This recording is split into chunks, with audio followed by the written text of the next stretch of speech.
Bibikaw ko. Malaki-laki na. Bibikaw, ito yung nanay cow. Mabait na si nanay cow, mabait. No?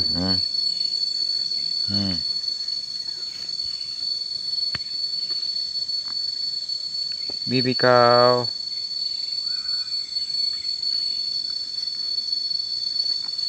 Makakainin ka na naman ng wakwak. Tulad nung dati, kinain yung anak ng baka.